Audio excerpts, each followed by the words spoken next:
இந்த காணொளியின் முக்கிய அம்சங்களை முதலில் பார்ப்போம்.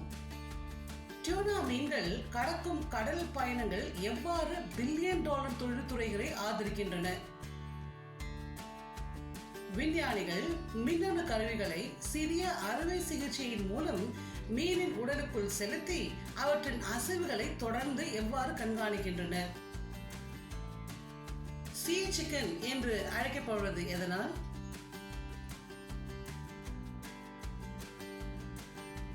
Before we begin, here are the highlights of this video. You will learn about the fascinating fish species that migrate across vast oceans. We'll explore how these migrations support billion-dollar global industries including fisheries and aquaculture. You'll discover the global importance QGIS, Quantum Geographic Information System. We'll also discuss the economic and environmental impact of this migratory species.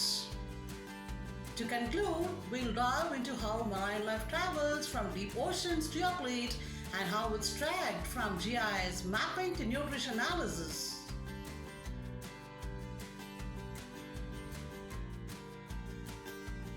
Very good evening to one and all. Welcome back to our YouTube family.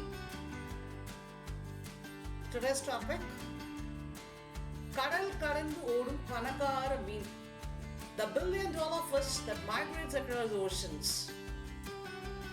ஆயிரக்கணக்கான kilometre பயணம், எல்லைகள் இல்லாமல் நாடுகளை கடந்து billion dollar தொழில், மேலும் சீ chicken என்று அழைக்கப்படுவது எது என்று உங்களுக்கு தெரியுமா? Do you know which fish travels thousands of kilometers, powers billion-dollar industries and is called the chicken of the sea?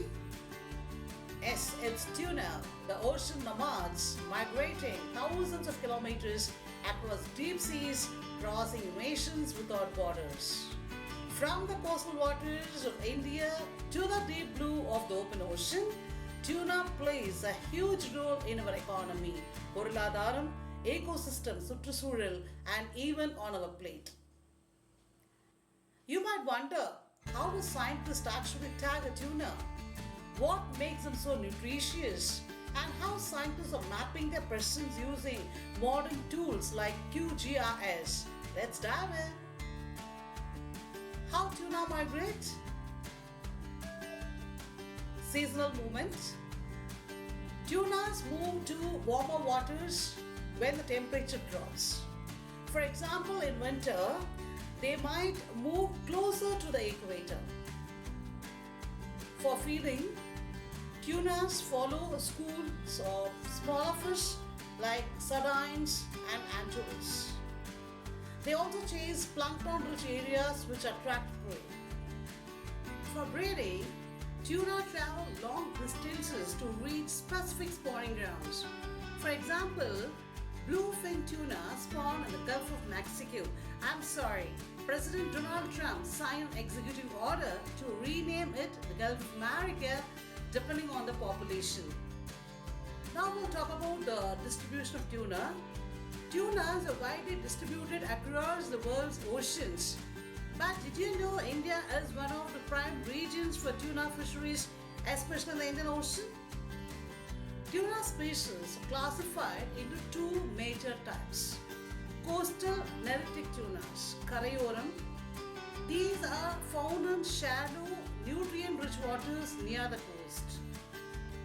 They live over the continental shelf, what scientists call the neritic zone. So common examples, a little tuning, kawakawa, frigate tuna. So these species support India's traditional and small-scale fishing industry. And secondly, talking about oceanic or pelagic tunas, Arkadil, it is found in the deep open ocean far from the land. These tunas are built for long-distance migrations. So major species include yellowfin tuna, skipjack tuna, big eye tuna, albacore, and the rare bluefin tuna. India is now expanding its focus on these oceanic tunas thanks to government policies encouraging deep sea fishing an effort to reduce pressure on overfished coastal resources. But how do scientists study where tunas are found and how their presence changes with time? QGIS. You call it as Quantum Geographic Information System. It's mapping software used to analyze tuna distribution. Researchers input data like catch location, time of year, species type, and even ocean temperature. The result? Colorful, layered maps that show where each species of tuna is most abundant.